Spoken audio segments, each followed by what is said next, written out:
Hello guys, কেমন আছো সবাই? আমি আছি আজকে আপনাদের সাথে আমার এক প্রিয় ভাইকে নিয়ে যাব আনোয়ারা সদরে।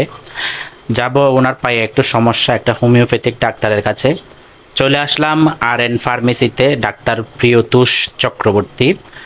আনোয়ারাতে হোমিওপ্যাথিক ডাক্তার বলতে গেলে ওনার নামটা আগে আসে।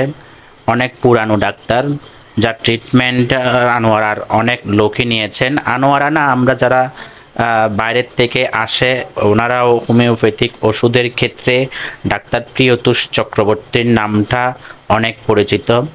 বড় ভাইয়ের পায়ের সমস্যায় পুরো বিষয়টা ওনার কাছে উপস্থাপন করার পরে ডাক্তার একটা প্রেসক্রিপশন লিখে দিল। প্রেসক্রিপশনে মোটামুটি 2টা ওষুধ লিখে দিয়েছে। 2টা ওষুধ, একটা 15 দিন আজকে খেলে 15 দিন পরে খাবে। যাক, মোটামুটি আমরা খাওয়ার নিয়মাবলী বুঝে নিয়ে রওনা দিলাম।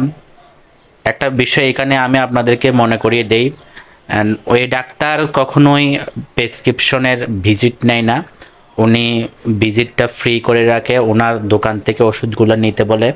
তো আমরা চলে আসলাম সেবা হোমিও হল, মহলকান বাজার সেন্টারে। এসে দেখি ওনার দোকানটা বন্ধ। তো আমরা অনেকক্ষণ অপেক্ষা করলাম যে দোকানের যে লোক উনি আসে কি না। অনেকক্ষণ অপেক্ষা করার পরে উনি আসে নাই। পরে ওনার মোবাইলে কল দিলাম, বেশ কয়েকবার কল দেওয়ার পরেও দেখি উনি ফোন রিসিভ করেনি। রিসিভ না করাতে আমরা একটু হতাশই হলাম, ওষুধটা নেওয়া হলো না। পরে আমরা একটা দোকানে গিয়ে সঙ্গীতার জন্য কিছু সাগু কিনে নিয়েছি। পরবর্তীতে গেলাম একটি তরমুজ কেনার জন্য। বর্তমান পরিস্থিতিতে তরমুজ কেনাটাও খুব টাফ ব্যাপার, যদিও কেনার দরকার। আজকে যেহেতু একাদশী আছে, তরমুজটা কিনতে হবে। দরদাম করা হলো 120 টাকায়। কথা হলো যে আমি যদি লাল হয় তরমুজ তাইলে নিব, অন্যথায় আমি তরমুজ কাটার পরেও তরমুজটা ব্যাক করে দিব, কিনবো না। কর্মচারী মোটামুটি আমাকে কনফার্ম করলো যে ভাইয়া এই তরমুজটাই নেন। আমি যদিও তরমুজ চিনি না, সে বললো এই তরমুজটা লাল হবে, খেতে মিষ্টি হবে।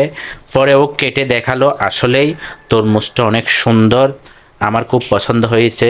পরবর্তীতে গেলাম একটা ডাব কেনার জন্য। ডাবে হাত দেওয়ার কোনো জোগাড় নাই। বললাম যে হাত দেওয়া যাবে কিনা, বলে যে দেওয়া যাবে। 140 টাকায় কিনেছি একটি ডাব। কেনা শেষ করে কিছু কলা নিয়ে বাসায় ফিরে আসলাম। বন্ধুরা, ভিডিওটি কেমন হলো অবশ্যই কমেন্ট করে জানাবেন। ভালো থাকবেন, সুস্থ থাকবেন।